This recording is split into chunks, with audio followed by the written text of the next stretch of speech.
Thank you, Rep. Steele. Good morning, everybody. I'm Jodey Arrington. I'm from West Texas, the food, fuel, and fiber capital of the world. I'm honored to serve as budget chairman, and I can summarize the fiscal state of the nation. It's bleak, and the path forward is very, very uncertain. Nobody can look at the balance sheet of our federal government or the nonpartisan CBO's budget outlook and not shudder at the rapid deterioration of our nation's financial health. No responsible leader in this country worth their salt would, in a debt limit situation and negotiation where we look at our nation's indebtedness and its impact on the financial health of our country and our children's future, and not do something about it. What we're asking President Biden to do is to do what he did when he was vice president. Do what he did simply when he was in the Senate. Come to the table and put common sense spending controls and fiscal reforms as we raise the debt ceiling, pay our bills, and protect the good faith and credit of the United States.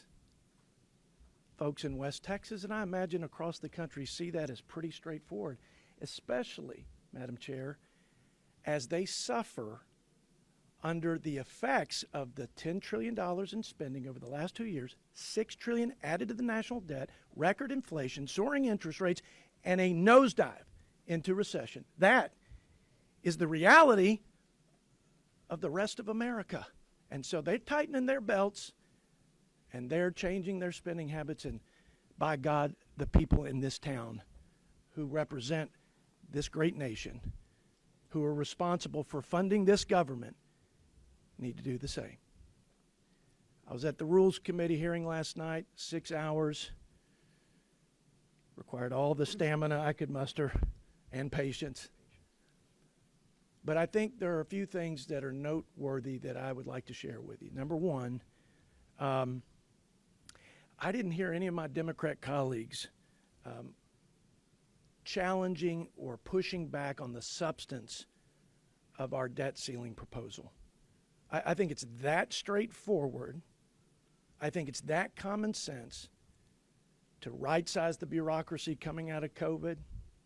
Go back to 4 months ago where we were spending just 4 months ago.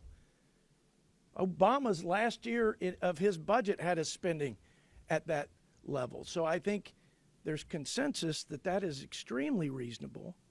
And then you got the list of reversing some of the reckless spending items like the student loan cancellation, the army of IRS agents and the like. But I didn't get any pushback last night substantively on what we have been presenting. Secondly, I didn't hear a single Democrat offer up in 6 hours an alternative item of savings. We're at $1.5 trillion in annual deficits today. That's what we're borrowing. We'll be at $3 trillion in 10 years. We're at $500 billion in interest payments. We'll triple that in 10 years and be paying $1.5 trillion. And not one time in 6 hours of this conversation about how we right size, how we get on the right track that is sustainable and responsible, and not one alternative. Just a bunch of boogeymen, just a bunch of phantom funding cuts that they rolled out there. It was sad because it was a party that's lost its way, that has lurched so far to the left, they can't even come back to the common sense Clinton era work requirements for able-bodied adults. I saw them have a death grip on the blank check and the status quo, and they will lose that fight. They will lose that fight with the American people. It's not about me. It's not about these guys. It's about the American people. Lastly, this one, I get emotional about it. So, but because it's real. This is real.